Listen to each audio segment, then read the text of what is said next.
The very idea of dominating the natural world stems from the domination of human by human.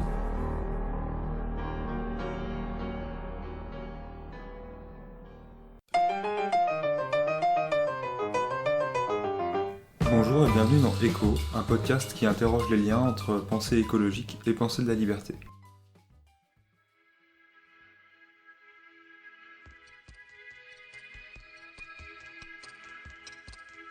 Pour le premier épisode de notre série sur les courants de l'écologie, on voulait discuter autour de la différence entre une écologie qui veut satisfaire à la fois l'agenda climatique, les enjeux climatiques, et certains intérêts économiques. Par exemple en négociant une transition écologique, ou en proposant des réformes de notre système économique, en collaborant avec des gouvernements, certaines industries, etc., en pensant que c'est la meilleure manière de changer l'impact sur les écosystèmes, et au contraire une écologie qui veut une rupture avec l'organisation économique et gouvernementale de nos sociétés. En effet, pour nous, on ne peut pas sauver la Terre en négociant avec les gens qui la détruisent. C'est vrai qu'il y a une fracture profonde dans l'écologie, qui n'arrête pas de se creuser depuis des décennies. Cette fracture est assez connue pour être citée, mais elle est rarement abordée de front. On a l'habitude d'entendre des concepts comme celui de greenwashing ou encore plus de développement durable, c'est-à-dire l'idée qu'on peut conjuguer une croissance économique et la réduction de l'exploitation de l'environnement, alors que cette croissance même est basée sur cette exploitation. Pour les partisans d'une écologie plus radicale, les discours qui prétendent lier intérêt écologique et intérêt économique ne sont plus attirants depuis longtemps et considérés comme des tromperies ou des tentatives de détournement. Et si en effet un certain discours sur la transition écologique est motivé par cette volonté de taire les problèmes en avançant de fausses solutions, ça nous semble être une lecture un peu trop simple de la situation. Car les promoteurs de ces idées n'ont pas nécessairement de mauvaises intentions. Et en plus, les écologistes radicaux ont souvent bien du mal à expliquer pourquoi un discours écologiste officiel, c'est une escroquerie ou une bêtise. Souvent, elles constatent la différence entre ce qui est promis et ce qui est fait, mais pas toujours les mécanismes qui font qu'aucune autre solution peut être proposée par les partisans d'une transition écologique plus soft, qui acceptent les compromis avec des intérêts économiques ou politiques. Sans doute que si ce genre de mécanisme était clair pour nous, militants écologistes, on arrêterait d'accuser les partisans de la transition verte et on essaierait plutôt de construire notre lutte à contre-courant, sans se faire d'illusions sur ce qu'ils ont à nous proposer. Ouais, c'est sûr que si on doit accuser les partisans de la transition écologique, il vaut mieux pas que ce soit en espérant leur faire entendre raison, par exemple en leur demandant de dire la vérité à tout prix. On veut justement comprendre pourquoi ils ne peuvent pas changer d'avis. Pour comprendre ça, il faut analyser les causes fondamentales de cette différence profonde dans les mouvements écologistes, savoir comment l'expliquer, et aussi comment l'exploiter à notre avantage. On voit deux manières principales de considérer la crise écologique, soit comme un problème technique, soit comme un problème politique. La réduire à un problème technique, ça incite à une fuite en avant technologique. Du coup, il ne s'agirait pas de réorganiser nos transports, notre production, notre habitat, tout ça, mais bien d'essayer de conserver l'organisation actuelle en découvrant de nouvelles sources d'énergie, en améliorant la productivité et en tentant d'exploiter des ressources plus profondes, plus loin, plus haut. Cette manière de voir les choses, elle n'est pas non plus entièrement inintéressante. En effet, bien sûr, il est nécessaire de savoir quelles sont nos options techniques pour prendre des décisions informées. Et cette solution technique, elle n'a pas forcément à être ni démesurée ni exploiteuse. Une bonne partie du problème d'ailleurs, ça consiste à penser comment réutiliser ce que nous avons déjà produit, sans avoir à continuer l'exploitation destructrice des écosystèmes. Cette solution, si elle n'est pas liée à une réponse sociale politique, elle n'aura aucun ou presque pas d'impact. Une partie du problème auquel on fait face, c'est une question d'organisation sociale globale de notre société. L'aspect néfaste des chaînes d'approvisionnement, par exemple, rien que le transport de nourriture, c'est presque entièrement dû à leur complexité et aux distances gigantesques qu'elles parcourent. Trouver un biogaz moins polluant ne ferait que diminuer l'impact de ces distances et de cette complexité, mais ça ne pourrait pas être une solution sur le long terme. Pareil, instaurer des systèmes de transport urbain non polluants, ça ne réglerait pas le problème d'approvisionnement de ces espaces urbains qui sont incapables d'être autonomes quant à leur production. Des questions apparemment aussi éloignées que le gaspillage, la délocalisation ou encore la monoculture sont pourtant des questions d'organisation économique et politique. Il faut inclure à la solution une dimension politique. Mais comment on fait ? Il existe beaucoup de discours qui ne s'arrêtent pas à la question technique, et ils ne sont pas tous adaptés à résoudre la crise écologique. Il y a évidemment la réduction aux questions personnelles, qui est le discours le plus mis en avant par les organisations politiques, en même temps le plus dépolitisant. Réduire notre pouvoir d'action à notre petit quotidien de brossage de dents, d'eau de vaisselle ou de bac de tri, et dénoncer avec raison comme étant certainement la pensée écologiste la moins adaptée au type de problème à résoudre. En effet, elle n'incite pas à remettre en question l'organisation écologique ou géographique de nos sociétés, et on a du mal à voir comment réduire son temps de douche pourrait faire la différence sur le plan écologique. Pour autant, même si beaucoup de militants se rendent compte que les petits gestes, ça change pas grand chose au problème, ça les empêche pas de prôner un discours qui repose sur une vision individuelle et non globale. Oui, tu parles de tout le discours de se changer soi-même, de changer son rapport aux choses et aux autres, qui est un discours souvent proche des appels à l'autonomie individuelle, c'est-à-dire construire sa propre maison, faire son jardin, déménager à la campagne, tout ça. Le problème, c'est que c'est pas que c'est mal en soi que de vouloir faire tout ça, mais c'est surtout que c'est faux de considérer que c'est une solution adaptée, et surtout que c'est une solution politique. Au contraire, pour nous, cela incite surtout à se mettre à l'écart de la société et à renoncer à la modifier de l'intérieur, vu qu'on se concentre avant tout sur soi-même et sa propre vie. Souvent, cette manière de penser se justifie par le fait que c'est une question d'exemple à suivre. Il suffirait que les gens voient qu'on peut vivre simplement, à la campagne, de manière autonome, pour que cela se répande et que progressivement tout le monde s'y mette. Si c'était le cas, peut-être qu'il s'agirait d'une solution. Mais cette façon de voir les choses est souvent déformée par la situation sociale de ceux et celles qui la mettent en avant. Tout le monde ne peut pas se permettre d'aller à la campagne, parce que c'est soit financièrement impossible, ou parce qu'ils ont un travail, qu'ils ne peuvent pas le lâcher, une situation qu'ils ne peuvent pas quitter du jour au lendemain, des enfants à s'occuper, tout ça. Dans cette vision, il s'agit en fait, comme pour l'histoire des bacs de tri, de compter sur le pouvoir de tout le monde pour élaborer une solution. Et ça, c'est problématique. Mais du coup, si on peut pas compter directement sur le pouvoir de tout le monde, qu'est-ce qu'on fait ? En fait, c'est quoi le problème avec cette conception du monde ? En soi, ça reste une conception politique, non ? Ouais, c'est vrai, mais une conception politique, si elle est fausse, elle a aucun impact positif et elle peut même empirer la situation. On peut pas se contenter d'en appeler à la société tout entière si on n'a pas une vision juste de ce qu'est la société et du coup de ce qu'on peut attendre des gens dans la lutte. Il y a encore une fois pour moi 2 travers à éviter. Le premier consiste à penser que la société serait un espace libre où les gens peuvent aller faire ce qu'ils veulent à condition qu'ils aient assez de volonté. Mais on voit qu'appliquer à l'écologie, cette manière de voir consiste à dire qu'on a tous le même pouvoir de changer les choses. Il faut juste se forcer et accepter de changer notre petit confort. C'est la pensée la plus répandue. On l'entend souvent quand on nous appelle à renoncer à notre bien-être ou à chercher la sobriété. Le deuxième travers consiste à croire que la société est fondamentalement conflictuelle et divisée, que c'est sa nature.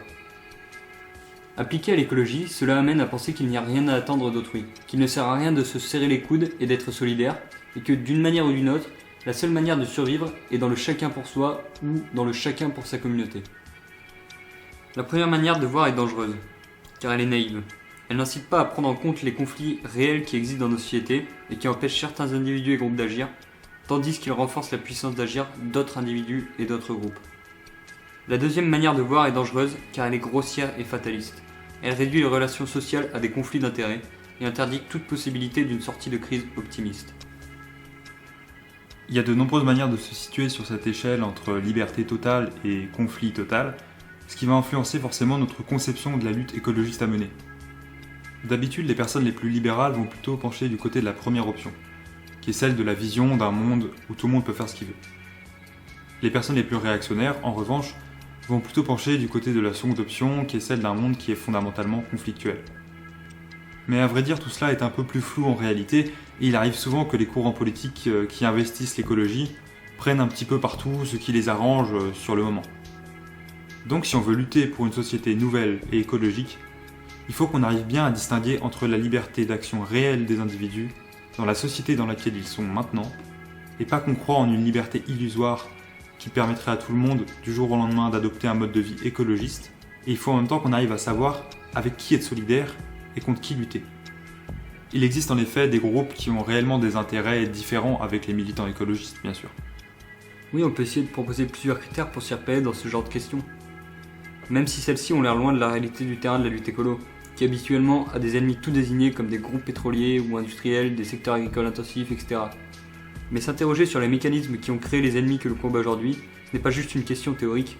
Au contraire, si on ne veut pas constamment devoir lutter contre une nouvelle industrie ou une nouvelle destruction, il faut remonter à la cause des problèmes.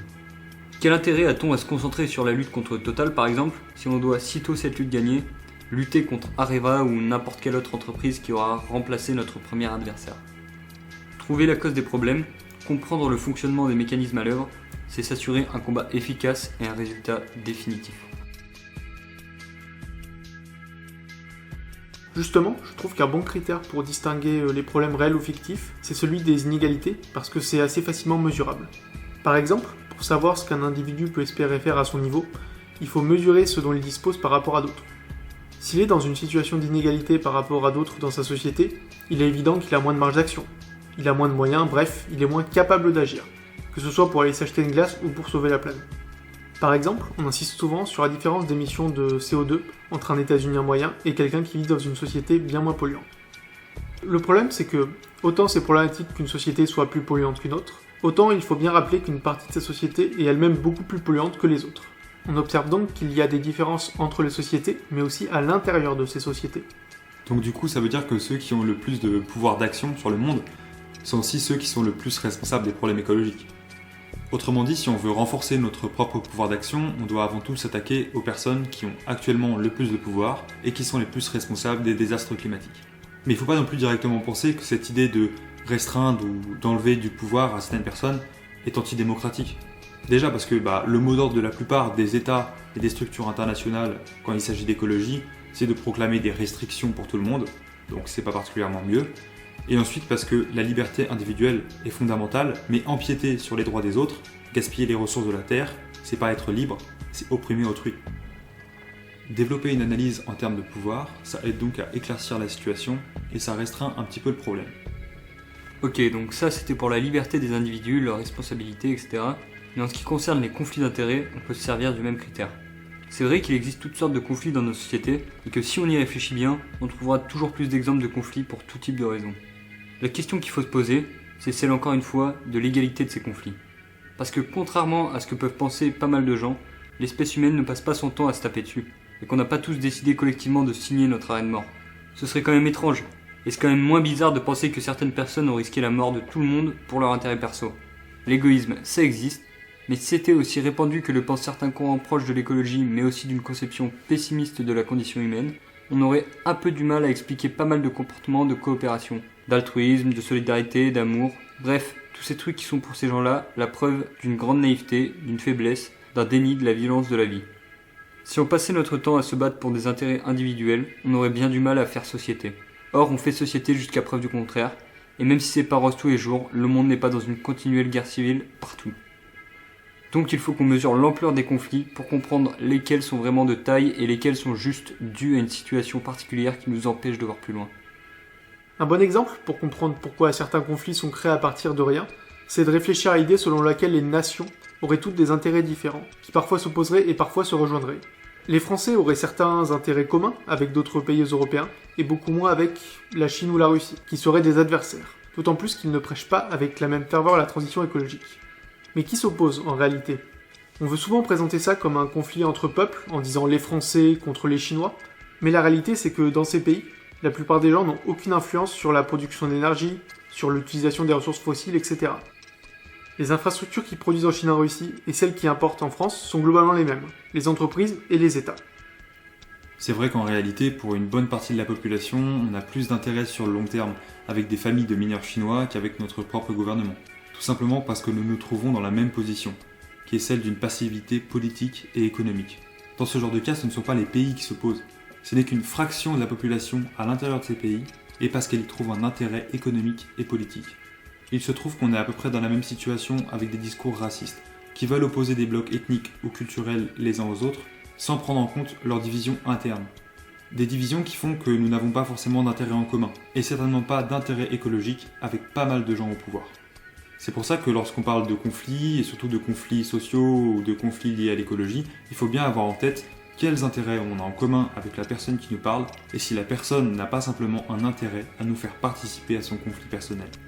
Ouais, et en fait c'est à peu près pareil aussi pour tous les discours qui voudraient opposer n'importe quel problème à la crise écologiste, en disant que ce serait soit l'un soit l'autre. La plupart du temps, c'est faux. Non seulement on peut choisir des objectifs qui bénéficient à la fois à la lutte écolo et à d'autres luttes sociales, mais personnellement, nous pensons qu'il y a de bonnes raisons de faire les deux. Elles sont la condition l'une de l'autre. Pourquoi ? Parce que les luttes sociales renforcent notre pouvoir d'agir sur nos vies, de reprendre le contrôle et de bien identifier quels sont les intérêts de chacun. Ensuite, parce que notre liberté ainsi acquise ne nous est utile que dans un monde vivant, où nous pouvons jouir de notre vie et pas simplement essayer coûte que coûte de la maintenir artificiellement. Bref, l'écologie a besoin des luttes sociales, et les luttes sociales ont en retour besoin de l'écologie.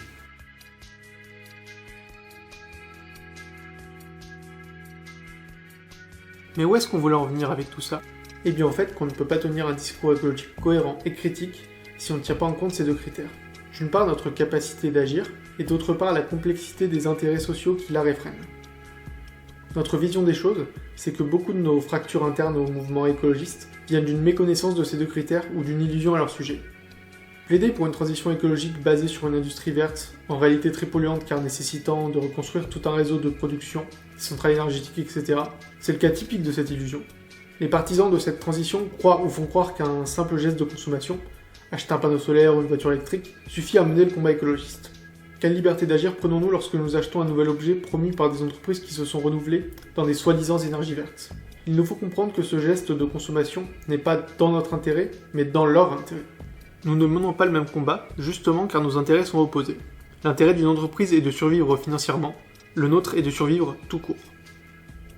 Bien entendu, on le disait au début, une partie du mouvement écologiste constate bien qu'il s'agit là d'une imposture. On répète souvent qu'une croissance infinie dans un monde fini est impossible, et c'est vrai. Le problème survient quand on discute des alternatives, car on se rend compte qu'on n'a pas les mêmes opinions sur ce qui cause la croissance, ce qui peut l'arrêter ou la réduire. On est souvent confronté à une incompréhension sur notre perception de qui sont les alliés du mouvement écologiste. Si ce n'est pas Total, et si ce n'est pas l'industrie des énergies vertes, cela peut-il venir d'une entreprise quelconque? Cela peut-il venir d'un gouvernement qui prendrait des mesures radicales pour limiter la croissance et l'exploitation énergétique? Sur toutes ces questions, il nous faut débattre. Et nous tenterons d'y répondre en utilisant les critères exposés aujourd'hui. Cette alternative repose-t-elle sur une conception illusoire de notre liberté? Est-ce qu'elle repose sur une croyance illusoire en des intérêts communs qui cachent un conflit réel? C'est-à-dire, à qui profite cette alternative? La solution proposée n'est-elle que technique ou bien aussi politique? Dans quelle proportion cette solution fait-elle confiance en des structures de pouvoir sur lesquelles nous n'avons pas de pouvoir? Est-ce qu'elle sert à favoriser d'abord celui qui la propose, ou bien est-ce qu'elle sert à favoriser les intérêts du monde vivant? Ces questions servent à déterminer si l'idée à laquelle nous avons affaire est de l'écologie ou bien de l'environnementalisme. Elles aiguilleront nos réflexions, à commencer par le prochain épisode de cette série qui sera consacré à la décroissance. Mais pour la prochaine fois, on va déjà voir que la grille de lecture que nous défendons est assez ancienne, puisqu'on vous lira un texte de 1969 intitulé « Pouvoir de détruire, pouvoir de créer », qui pose les bases de notre vision de l'écologie. En tout cas, merci de nous avoir écoutés et à bientôt pour un prochain épisode. À bientôt. À bientôt.